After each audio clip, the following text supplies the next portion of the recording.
ধিঙত বাংলাদেশী গ্ৰেপ্তাৰ ধিং আৰক্ষীৰ অভিযানত গ্ৰেপ্তাৰ হৈছে হুমায়ুন কবিৰ নামৰ এটা বাংলাদেশীটোৰ পৰা আৰক্ষীয়ে জব্দ কৰিছে এটা মোবাইল হেণ্ডছেটৰ লগতে দুখন বাংলাদেশী সিম কাৰ্ড।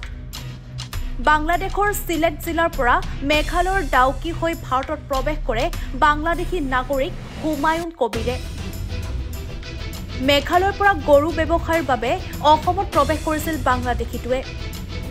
বুধবাৰে ধিং বজাৰত গৰু ক্ৰয় কৰাৰ সময়তেই ধিং আৰক্ষীয়ে গ্ৰেপ্তাৰ কৰে হুমায়ুন কবিৰ নামৰ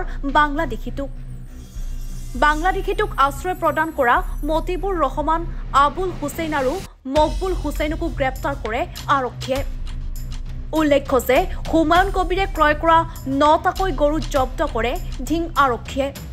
নাগৰিকক কৰায়ত্ব কৰে আৰু লগতে ৩জন ব্যক্তি খাটোৱাল থানা আণ্ডাৰৰ তেওঁলোকে ইয়াতে গৰু বজাৰত গৰু কিনিবলৈ আহিছিলে। দুজন মানুহ আমি বাংলাদেশী ব্যক্তি আমি কৰায়ত্ব কৰিছোঁ। তেওঁৰ নাম হ'ল হুমায়ুন কবিৰ। তেওঁ পাছপোৰ্ট নোহোৱাকৈ বা কোনো ধৰণৰ লিগেল ট্ৰেভেল ডকুমেণ্ট নোহোৱাকৈ ভাৰতত আহিছে। তেখেতক আমি এতিয়া গ্ৰেপ্তাৰ কৰিছোঁ আৰু ন্যায়িক ব্যৱস্থা আমি ল'বলৈ প্ৰস্তুত হৈছোঁ। তেখেতৰ পৰা আমি এটা মোবাইল হেণ্ডছেট পাইছোঁ, লগতে দুখন বাংলাদেশী চিম। সেইখিনি আমি এনালাইচিছ কৰিম এতিয়া আৰু অবৈধভাৱে ভাৰতত প্ৰৱেশ কৰাৰ কাৰণে তেখেতক আমি কৰায়ত্ব কৰি গ্ৰেপ্তাৰ কৰা হৈছে।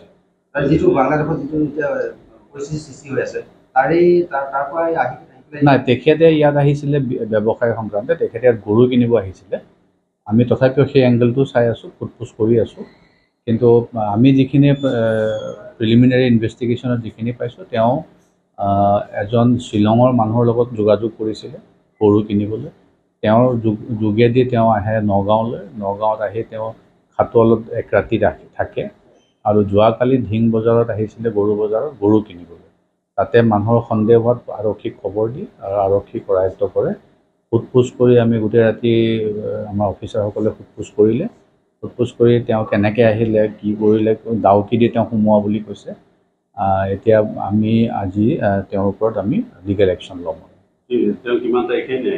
তেওঁ ৪ তাৰিখে ভাৰতত সোমোৱা বুলি কৈছে আৰু তেওঁ আহি পেলাই ৪ তাৰিখ ৰাতি আৰু ৫ তাৰিখ শ্বিলঙতে থাকিলে। ৬ তাৰিখে আহি খাটোৱাল পাইছে। খাটোৱালত নিশা ৬ কালি আমাৰ ধিঙত ধৰা হৈছে। আৰু তেওঁৰ লগত এতিয়া আমি তদন্ত কৰি আছোঁ। তেওঁ অকলে অহা বুলিয়ে কৈছে, কিন্তু মোবাইল এনালাইচিছ কৰিলে হয়তো আমি গম পাব পাৰোঁ। কিন্তু তেওঁ ভাষ্যমতে তেওঁ অকলে আহিছে। তেওঁ গৰু ব্যৱসায়ৰ কাৰণে অহা বুলি আমাক জনাইছে। নাই, কোনো নাই। তেওঁলোকে মানে এইটো চিনাকি হৈছিলে যিজন মানুহ খাটোৱালৰ, তেওঁলোক ডাউকিত গৈছিলে, তাৰ পৰা তেনেকৈ চিনাকি।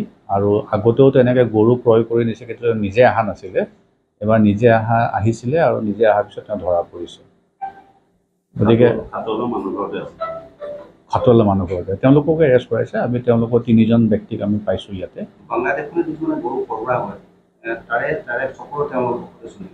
নাই, এই যিটো সৰবৰাহ হয় বাংলাদেশলৈ, তাৰে আমি আজি তথ্যও পালোঁ আৰু এইজন ব্যক্তিয়ে মানে সৰবৰাহ কৰে বাংলাদেশৰ হৈ তেওঁ ইয়াৰ পৰা গৰু কিনি লয়। গতিকে আৰু তদন্ত কৰিব লাগিব যাতে কোন কোন জড়িত আছে তাক আমি উলিয়াব পাৰিম।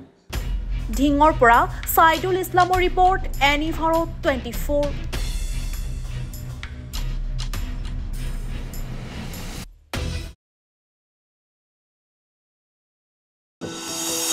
এনি ভাৰত 24ৰ প্ৰথম প্ৰয়াস জুবিন গাৰ্গৰ গীতৰ প্ৰতিযোগিতা। জুবিনৰ গানে কি আনে।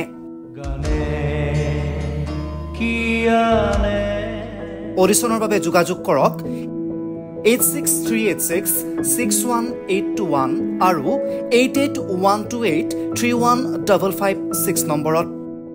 এনি ভাৰত 24 উদ্যোগত এটা নতুন সংগীতৰ প্ৰতিযোগিতা আয়োজন কৰা হৈছে, য'ত মোৰ গানৰ প্ৰতিযোগিতা হ'ব। আপোনালোকে তাত প্ৰতিযোগী হিচাপে আহিবলৈ পাৰিব আৰু মোৰ ফালৰ পৰা আন্তৰিক শুভকামনা জনাইছোঁ। আৰু অনুষ্ঠানটোৰ নাম হৈছে গানে কি আনে।